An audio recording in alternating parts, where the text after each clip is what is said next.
What up, y'all? It's the Ari and Syd show. I'm Ari. And I'm Syd. We're forever friends, and this is the shit we care about. On any given day, as you know, because you love us, we are having conversations about some meaningful shit, sometimes some not so meaningful shit.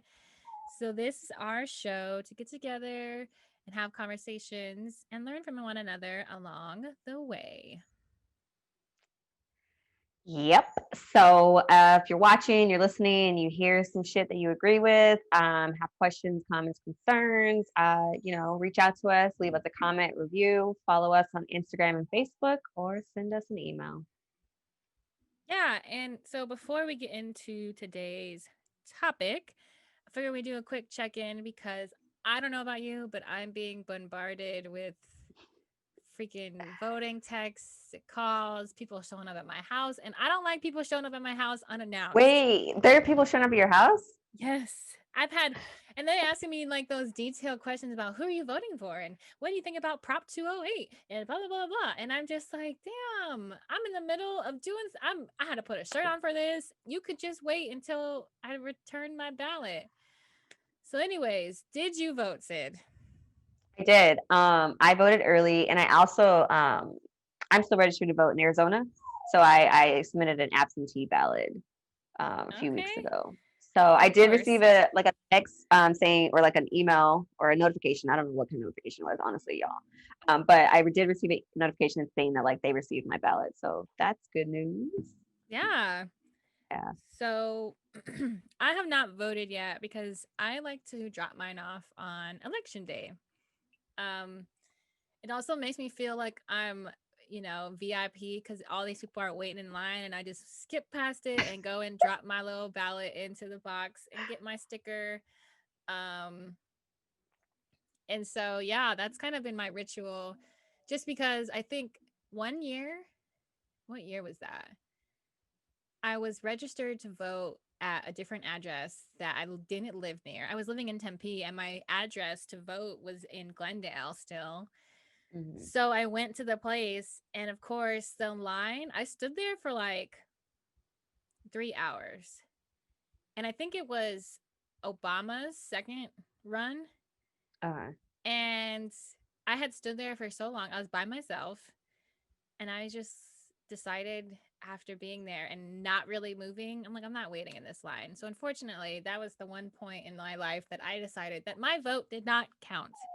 So um we are recovered. We know that our votes count. And so I just wanted to check in on that since I feel like everyone is feeling the marketing efforts of this election yeah. and Yeah. and No. grassroots. I get texts in regards to like Arizona elections and Maryland elections because I'm out here. And Mm, so like, yeah, I'm definitely tired of like my phone. First of all, I get excited because it's like my phone is vibrating or whatever. I'm getting a yeah. notification and then it's nobody I know. So And I'm like in the middle of conversation with Kendall and I see his phone light up and it's a phone number not saved in his phone and I'm like, "Who's texting you?" He's like, "It's Arizona Democratic Party." I'm like, "Well, tell them we're in the middle of a conversation right now." Oh, yeah. So, real, real. Yeah. And anyways, if you caught our last episode, we talked about like anxiety and stress. And we kind of touched on like the anxiety and stress that comes with like voting and like election season too. So like I will be glad when this is over, even though like I it's not like it's gonna go away, right? Like the stress and anxiety of it yeah. all, because like either way we have a lot of shit to work on. But I'm ready to not feel this anxiety and stress. Like I'm ready to let the election shit go. Yeah. But I will say it depends on who wins. But anyways, we won't get into all of that. Yeah. Now back to today's episode. Our Mhm. topic is looking back over the past few years of your life. What would, excuse me, looking back over the past few years of your life, if your life was a book, what would the title be? Did First you of all, that decide? I did, but okay, I just want to like put it out there that that's a loaded question, and Mo will back me up too because like I've been, really trying to be intentional about like, what is my title going to be? It has to be something fly, like it has to be like meaningful. And like, for those of you who don't know, Ariana is a poet. You know what I'm saying? So like any like I'm already gonna come into this like, dang, Ariana's gonna have something like really dope, and she's gonna have like this like fantastic backstory of like why and what and all this fantastic stuff. But I'm gonna come out here and be like, shit, I don't know. But I did finally decide. So if it looking back over the past few years, and I'm gonna say the past few years being maybe the past 5 years, my title would be "Look What You've Done." Snaps. Yes. And I think it would be "Look What You've Done" because at least for the last year, especially, or even the last 2 years, I know that I've been very like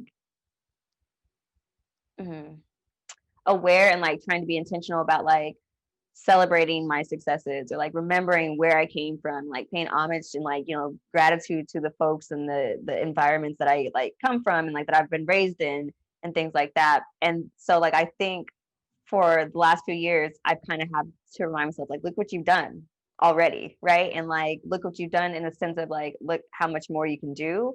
But also I think a part of it is like reminding myself that I did it all in my time. So really like look what you've done. What about you? What about you? I also would say the inner Drake fan in me is like, look what you've done. But so looking back over the years, my if this moment in my life was called or it was the title of a book, it would be Growing Pains. And I thought about this as basically a 4 year. So since I was 25, since I'm 29 now, and looking back at those moments in my life, I was at 25, I was struggling in and out of a relationship, living with them, figuring out where I was going to live after the relationship ended, figuring out all these different moving parts of my life. And slowly kind of started figuring out what I wanted to do and with my career at least. So I was working in a nonprofit still. I'm my job is still kind of a nonprofit, but really we're not. Um, so moving closer and closer towards like, okay, I love marketing. I love doing it for a nonprofit, but I don't love to pay. And coming to terms with not having the um the passion. I was afraid of not having a passion for what I'm actually doing and letting it go in terms of like, I don't want to sell out. I always believe that it doesn't matter how much I get paid. I love what I do. I'm going to work where I want to work. But realistically, I couldn't even afford an apartment by myself. So coming to terms with those kind of things that, I can still love what I do and still make a difference just in different ways of my life. It doesn't always have to be in work, it could be in other things. And just realigning myself with a mission of trying to seek personal growth and professional growth and allowing myself to be uncomfortable. And so we're still in it. This title of this chapter or this moment in my life may go on for who knows how long. Because I think also we're at a point of like, me and Kendall, what are we going to do next? Are we going to stay in this apartment? Do we want to try and buy a house? Kids is in the conversation now. When do we want to do that? And so it's really just trying to adapt all these new things. And so, yeah, that's why I picked the title Growing Pains, because growth is good, but sometimes that shit hurts. And Mm. it may not hurt physically, but, letting go of relationships, letting go of friendships, finding myself in different types of relationships with people I've known for a long time. And so all of that kind of is enveloped in my title. That's real. I like that. I Thanks. feel like that's really relatable for like a lot of people too. Like the whole adulthood. Yeah. I'm sorry. I just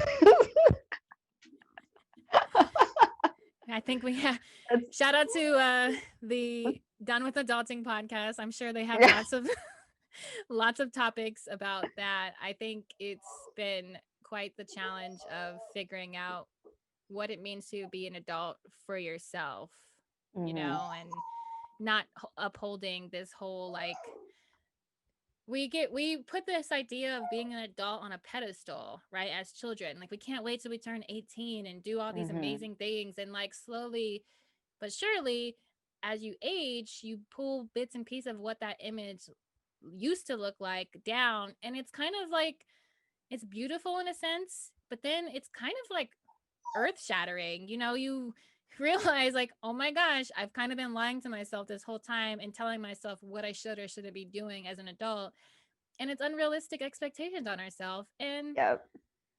yeah, we can definitely all relate, I'm sure, at some Yes. point. Even I feel like people who are older than us, they looking back like, damn, yeah, adulting is hard, bro. Yeah. Um, so would your book be told as an autobiography, or would it be a different genre? Um. So I think it could. I would. Hmm. I think there could be two versions of it. Like I definitely think that could be an autobiography. I don't think, but I don't know. I'm not a good writer, so I probably wouldn't make or write an autobiography. I definitely don't have any plans of that right now, right? But if it was a different genre, I would want it to kind of be told as like a coming of age story. Is that weird? No, I love coming of Okay. age stories. Those are like I my do favorite. too. And they're like my favorite kind of movies. And like, of course, in my head, I was like, my book's gonna go and become a movie. So like, I need to think ahead of like what genre. So I think that would be fun. But I mean, I think it'd be fun to like see people's interpretation of it. Like, could someone turn my life story into like a thriller? That would be interesting. Mm, I don't feel like I've yeah. done enough for my life to be a thriller. But I don't know. The idea of paying off student loan debt, that could be really scary. Imagine this debt I collector coming to your house and like, if you don't pay me, I'm gonna murder you. And I don't know if that chapter exists for me no more. Not the not now with what it's looking at. When I'm finding out other folks ain't paying what they supposed to be paying. Listen, yeah, I realized that like I'll pay. Is my goal to ever pay it off? I mean, if I win a lot of money, maybe after I buy a right? house and do some things, a trust and all that other stuff, all that is first. Student loans, Yeah, yeah. yeah, man. So But what about you? You are a poet, so like, would your life story be like a book of poetry, or what would it be? ooh, that's a good question. I think I always envisioned writing a book, and it would kind of be a mixture of short stories and poetry. So, yes and no. I think I have lots of different stories that would help kind of give the picture of why I am the way I am today, I guess. Um, but also show my accomplishments. So yeah, I think it would kind of be a mixture. And it could be also I'm a hopeless romantic, so kind of would be not, and I'm not a narcissist. So this might sound weird. I had to preface it first. But it kind of almost, when I think back about like writing about myself, it kind of be like a love story to myself. You know what I mean? Like, because growing up being insecure about my body and trying to fit into these ideas, but also figuring out life and struggling. At one point, I was like a freaking snowball that just caught, and I was just out of control with making random and rash decisions. So I guess now that I'm looking back, I kind of would write to myself about how like all of that is okay and it makes you who you are. And flaws aren't bad. Everybody has a flaw, and flaws aren't always negative. They're just something that makes you unique. Just because I I don't want to get into the dumb decisions I've made, but just because I've made a dumb decision when I was 21, 22, um, doesn't mean that I'm a irrational person. You know, it just Mhm. allowed me to learn a lesson and allow myself to maintain different boundaries. But anyways, I can talk all So day, glad you you know. brought that out because I know you love rom-coms, and I was wondering if you were going to, if you were going to mention romance. Yeah, I love me some, and you know, I love love and I love Yeah. self love, even though I may not be, you know, a professional at it. I just love telling myself and others and reminding people that it doesn't really matter what you do or say if you don't love yourself first, you know? And if you can't love yourself, it'll reflect in how you love others. And so, yeah, maybe I'm going to start outlining my book now. Yes, I mean, you know, please. I have notes and things and whatnot, but I've always been that procrastinator when it comes to that because it's just so important. I just, you know, I'm also kind of a perfectionist. Shout out to Virgos. Um, and the idea of starting something and never ever finishing it, it just drives me crazy. So I just rather not start it. I don't know. That sounds terrible, but I'm not going but to condone that. I'm not going to shake my head yes to that. And no, that's something we'll work on. You're going to start your book today. oh god. I'm about to start Maybe a shared Google Doc for us, y'all, so Ariana can start writing her book out. I'll take it. Any guidance, you know, really. So, you said you wouldn't be the author of your book. Hmm. Who would write it? I would, I would let you write my book. I Oh would, my god. so look, I would let you write a version. You know what I'm saying? But I think it would be really, really dope to have Kofi or Sadi, like my younger siblings, write a book Mm, about me because, like, I don't know, I really love being an older sister, and like that's like a big part of my identity is like I have younger siblings. Like I love that. I think anyone who knows me knows I have younger siblings. yeah. Like it's kind of impossible not to because I talk about them so much. And so I'm always, before I had my daughter, it was always like me watching what I was doing because of knowing they're watching what I'm doing, right? Yeah.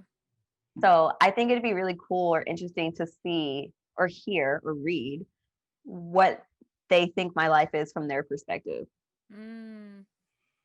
That's Right. actually I got a prompt like that before to write, like think about a family member and write a poem from like what they think I'm doing. So I think you're onto something there. Kofi and Sadi. Yeah. And Kofi, like, he likes writing. So Yeah. I'd be interested to see just like from that perspective. And like younger me, like I'm a middle child. So like I am a younger sibling at the same time. So I see, like, I admire my older brothers. And so I would really be interested to see, like, of course, my perspective of their lives is different from theirs. So I would love to see what my younger siblings feel about my life. That's so sweet.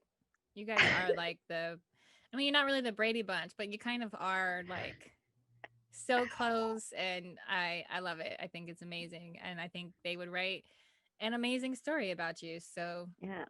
Oh, and Sadi's a poet too. I was Sadi just writes about to say poetry. that. So Yeah, I was just about to say that. all right. So if y'all are watching or listening to this, go ahead and start. You got some time before my birthday. So Get on I'll it. accept that as a gift. Who would you have write yours? Or would you would you write your own too? And who else would you write yours? um, so this is never ever possible because God rest her soul. But I think it would be really, really amazing if I could like go back in time and then like have Toni Morrison write my book. I think like I don't know.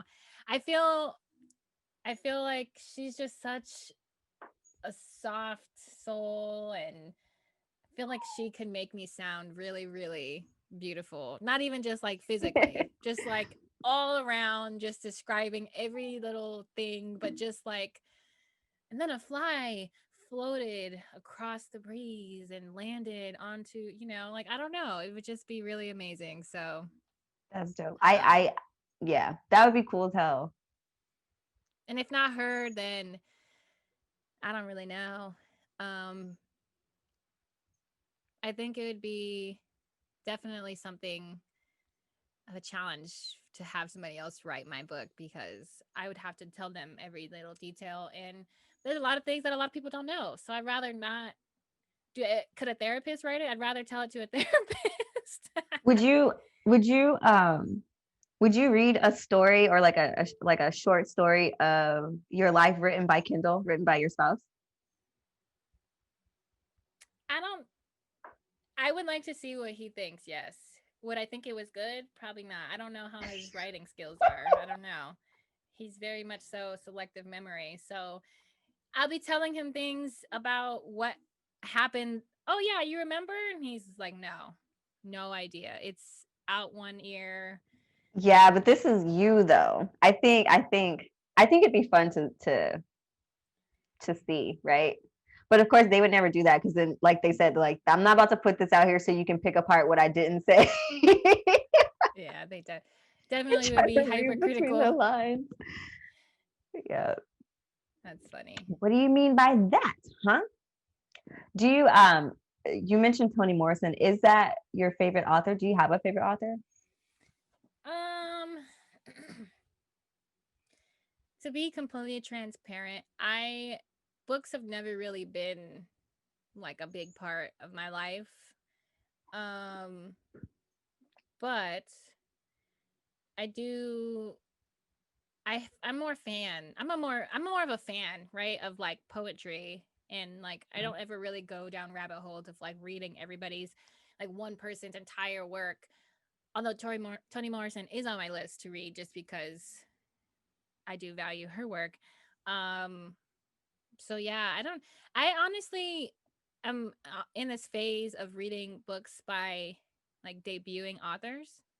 So like the last three books I read were all by Black women who were writing their first, or not writing their first novel, but publishing, in a large space of their first Mhm. album, not album, their first book. So yeah, that's kind of what I've been on right now. And I think that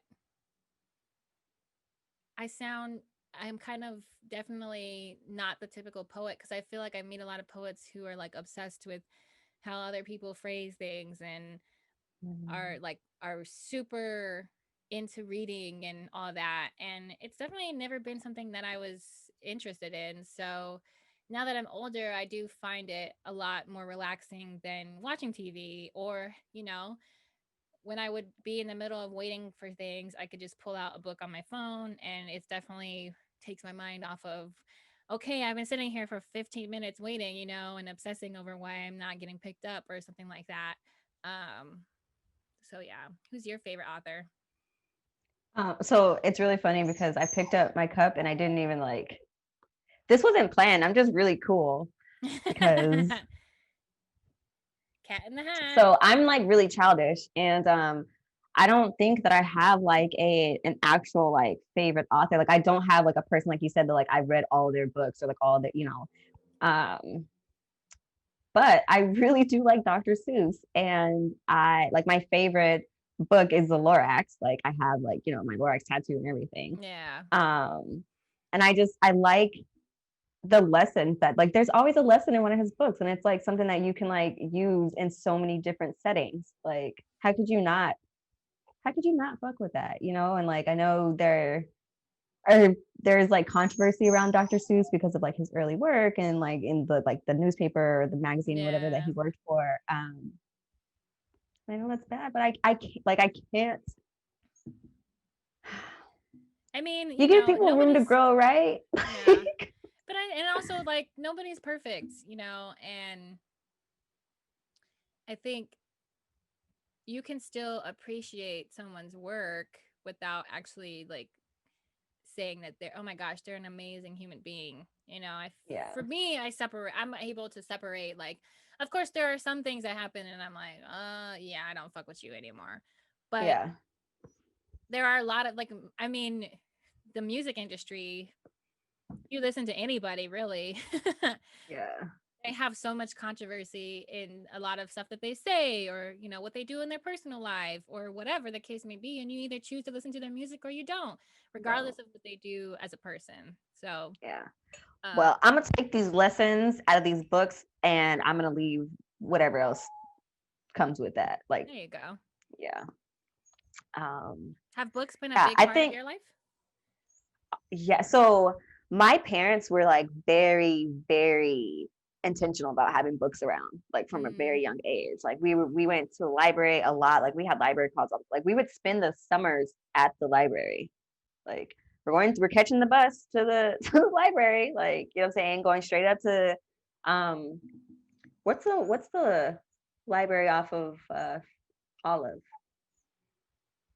Nope. And There's a at Glendale Public GCC. Library over there.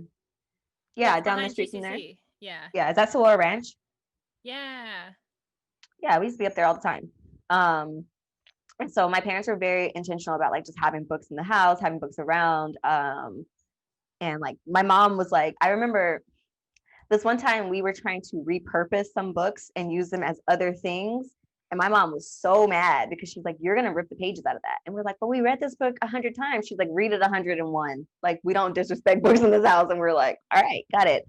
Um, so yeah, books have always been a big thing in our house. And like even now, like with Amina, like that's a big thing too.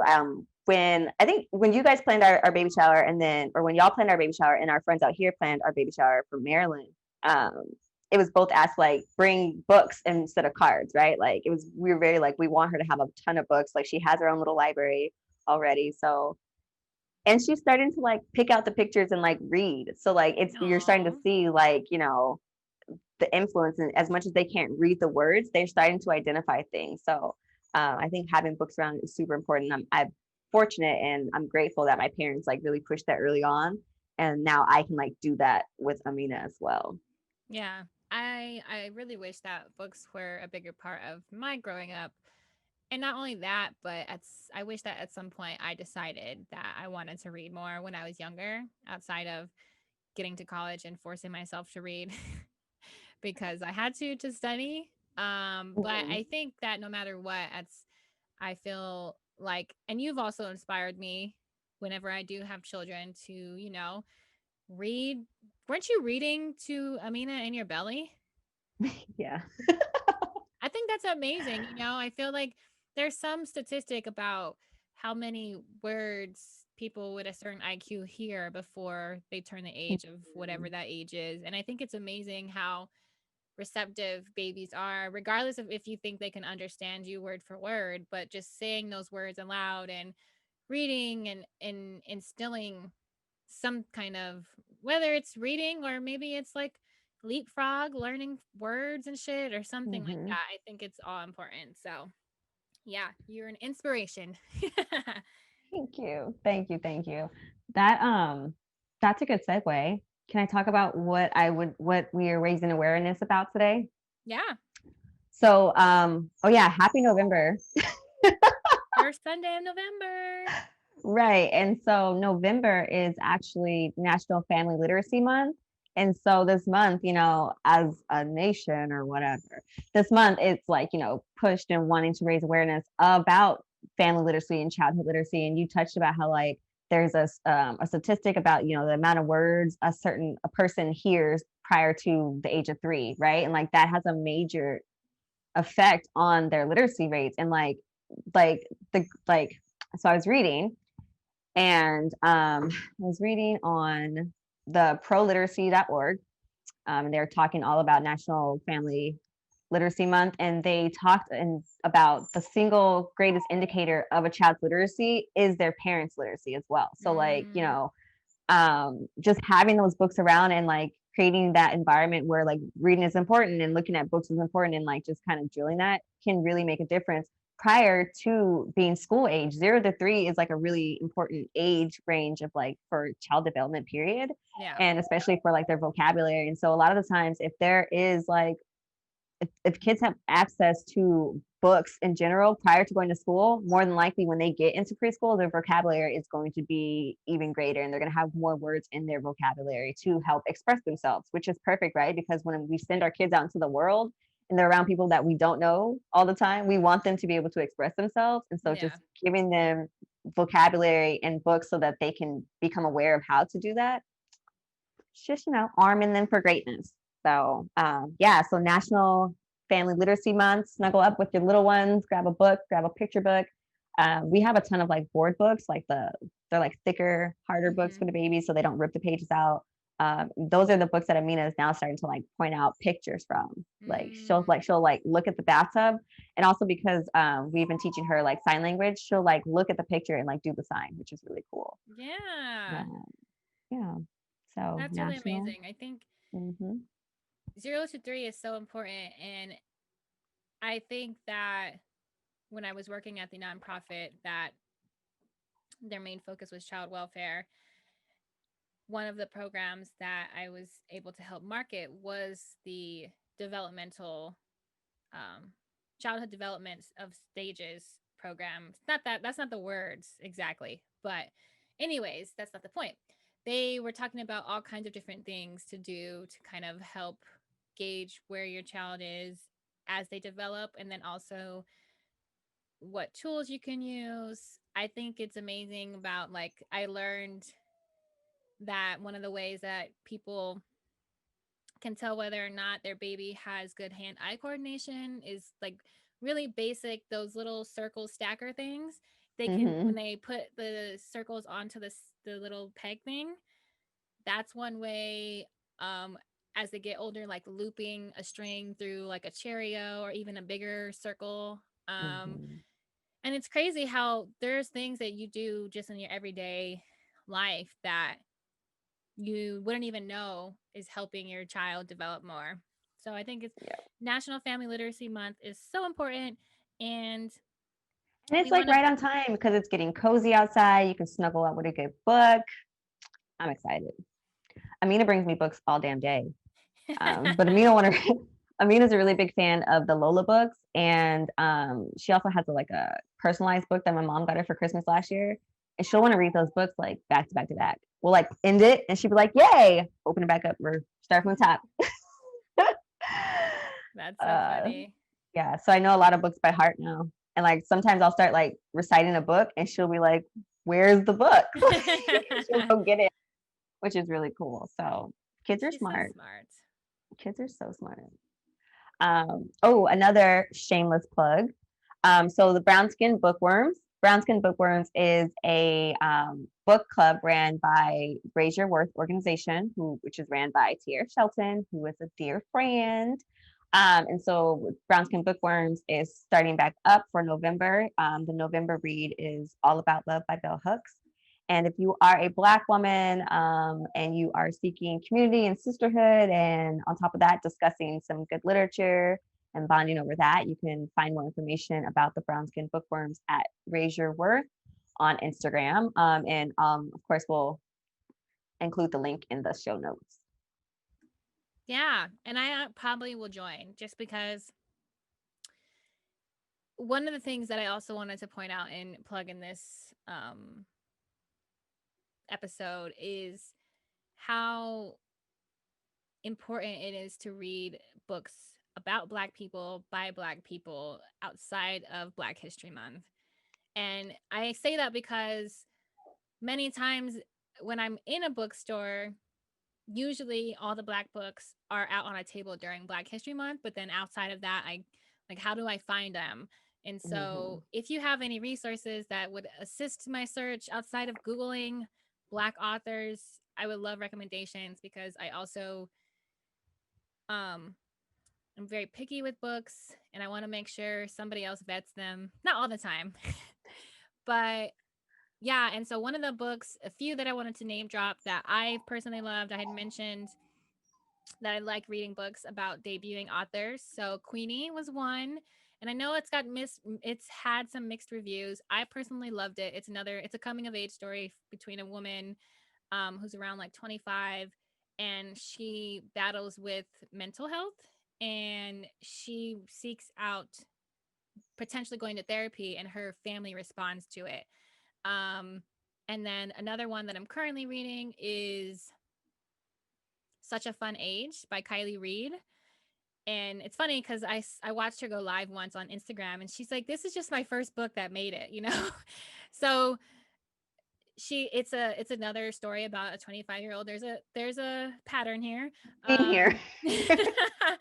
And she's, 25, and I feel like I can relate so much because she's babysitting. She has a degree but doesn't know what she wants to do with it. And she meets this guy, and she's kind of going through those growing pains that I mentioned about myself.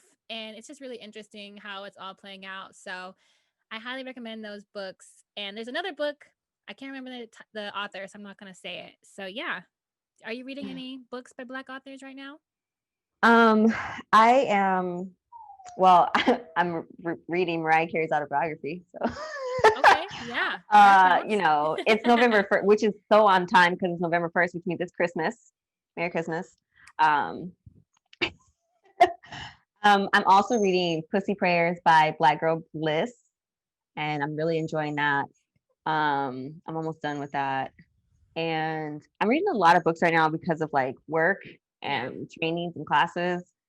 But I want to say, oh, I think it's entitled I Forgot About You. But that's the book that I'm reading with the Mom's Book Club that I'm clearly not keeping up with. But No shade. yeah. Yeah. I'm trying, y'all. Yeah. I They mean, give me grace. you are a mom of a human being, Yeah. so it comes with the Yeah. territory. Um, so that pretty much comes to the end of our episode, but we will leave you all. We have two quotes this week because Sydney picked one, and then I saw hers, and I was like, I really like hers, but I also want to share mine. So we're gonna share both. So would you like to share yours first? Sure. My quote is, of course, by Dr. Seuss. And it says, the more things you read, the more things you'll know. The more things you will learn, the more places you will go. Boom. Which is in the book, Oh, the Places You'll Go. And my quote is, you either walk inside your story and own it, or you stand outside your story and hustle for your worthiness. And that is by Brene Brown, who's also a fellow social worker and amazing storyteller. So I know I'm not the first person to tell you this, but if you haven't heard of her, you should probably check up on her. She's amazing, and she has some very insightful things to share. This is true. So, any last words? Any last words? Dun dun dun. You're still on Halloween time, huh? I am.